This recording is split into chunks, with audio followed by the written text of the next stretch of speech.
Welcome to LC Screen Talk. My name is Larry. This is Dory. And today we are here to review The Call of the Wild.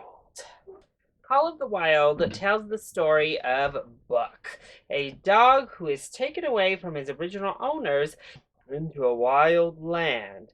But in his newfound home, while he has to learn to adapt, he hears the call of the wild, which unearths some hidden surprises. So Miss Dory here, she's long way from her days of the wild, roaming free in little packs of Mexico, huh, Dory? You want to go back and be wild again, Dory? But of course, I gotta bring Dory on to give her a little bit of insight at the beginning and end of reviews that feature her canine companions, if she'll stick around for it. But we love us a good dog movie, huh? And as a dog lover, I'm always pretty excited for dog featured films, even if a good portion aren't that good. So is this one any good? It was okay. So let's go ahead and kick off with the positives. Kicking off the positives is the heart of the story, the sweet moments that I think most every dog lover will latch onto. Buck is a very endearing, big old dog, and I think Harrison Ford has a very open and warm presence to him in this film. And although there is no dog there for him to actually interact with on the set, he does a great job of just bringing a connection to a CGI character. It worked really well for me, and I thought he was very good. I also really liked Omar Sy, who is in this movie. I thought he was a blast. He also brought a lot of heart to the film. And of course, you fall in love with Buck. It's just such an endearing character without speaking words, but definitely gets personified. We'll talk about that in a moment. But he doesn't speak. It's all in his facial expressions, really, and in his dog like qualities, as well as some of those human like qualities that they put upon him. He's just a character that you obviously get really endeared with and fall in love with by the end.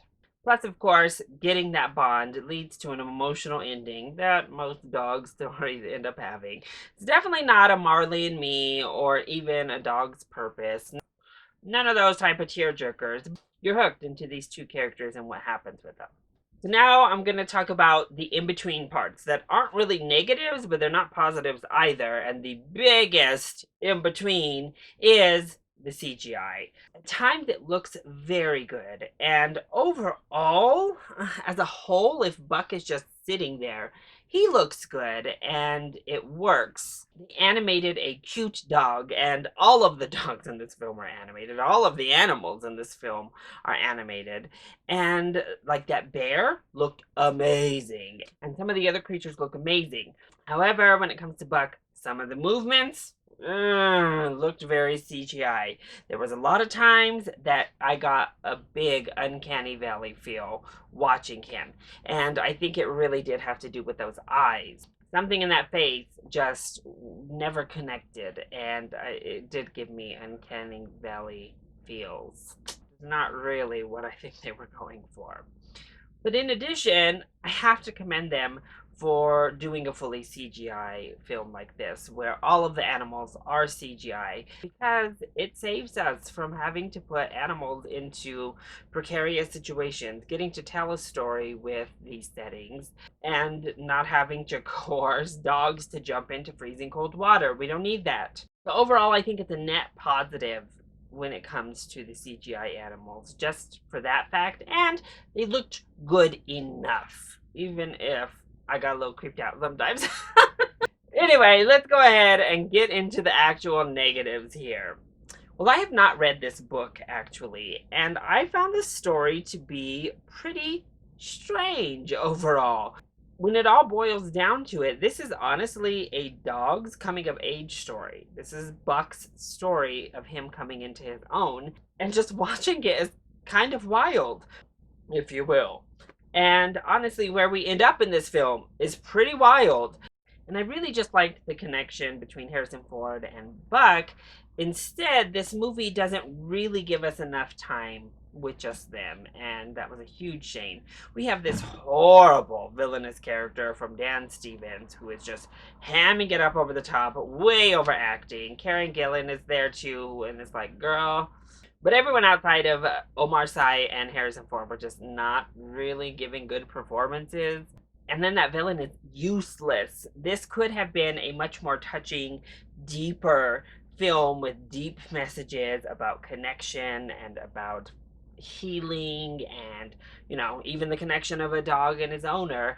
And instead, we have this cartoon villain adding in extra plot points that just felt forced and unnecessary. In addition, the dogs in this film are too personified, I think. I wish we had stuck to a more genuine dog in general. And you can add in little moments of extra personification. And those actually were the best moments when he was just acting like a natural dog and would give kind of a look or give a reaction that still felt dog like, but clearly had personification added to it. Instead, this movie has the dogs making, very crazy decisions, has their cognitive way of thinking completely go against that of what we know from dogs.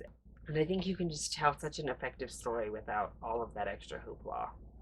And that leads us all to I don't really know what the message of this movie and presumably the book is. Is it be true to yourself, to follow your own voice, revert back to your ancestry?